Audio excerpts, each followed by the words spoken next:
The key to its defences is its so-called tritium safety cell, a rigid steel cage reinforced at key points.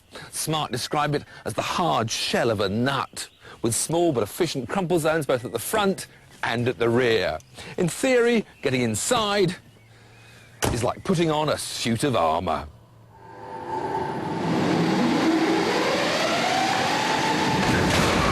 Even when it hits something more than twice as heavy, the bit where you sit is remarkably unaffected. There may not be a long crumple zone, but look how the Smart's windscreen remains intact. This is testimony to the rigidity of the passenger cell.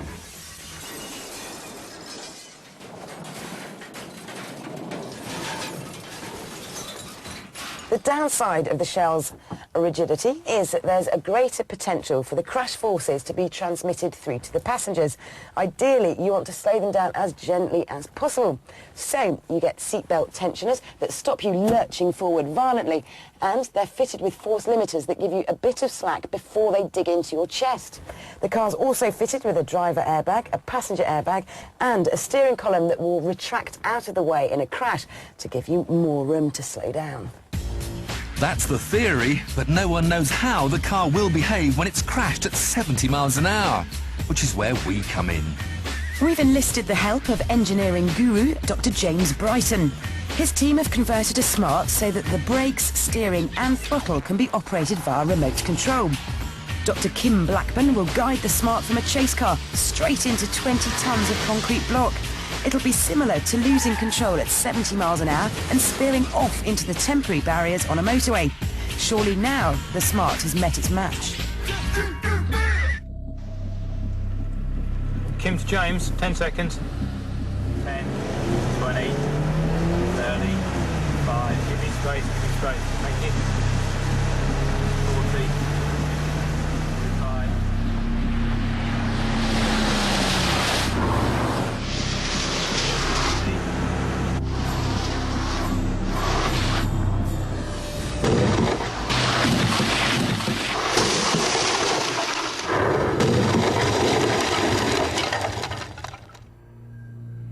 From 70 miles an hour to naught in 1 second. Energy that it moved 20 tonnes of concrete, leapt into the air and rebounded to the side of the road. We didn't know what we'd find when we reached the wreckage.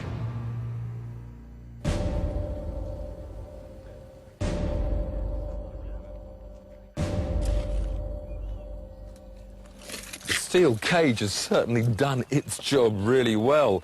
You can still see the original shape, just that one nasty kink there. Don't forget, this is a car without a roof. The plastic was just shattered. So without even the strength of a roof, there hasn't been that much effect. You can in fact open the door. Bits fly out. And it's only really when you come around the front you do see that massive impact. Around the other side, though, it still looks remarkably like a Smart car. You can see the full shape of the door. Indeed, the door not only opens normally, it closes again. So that does show how well that cage has worked on this impact.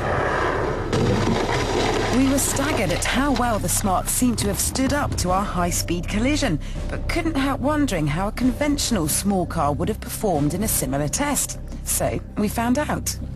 Another remote-controlled 3-star NCAP car, 70 miles an hour into concrete blocks.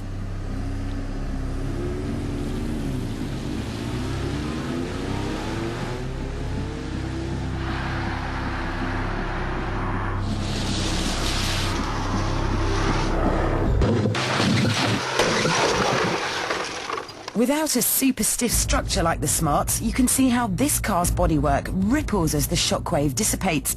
But again, the body looks remarkably intact, given the huge energy involved. Closer inspection revealed that there had been some intrusion into the footwell, but in comparison, the Smart looked to have suffered even more. Perhaps most surprising was the obvious energy-absorbing qualities of the concrete.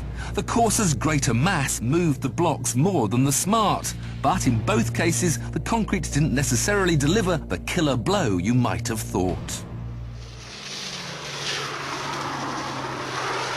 But But here's the rub. The cars may have stood up to the severity of the crash surprisingly well, but the humans inside wouldn't. No matter what you drive, rapidly decelerating from higher speeds is something your internal organs simply cannot cope with. The chilling truth is, the people inside both cars would have been very unlikely to have survived.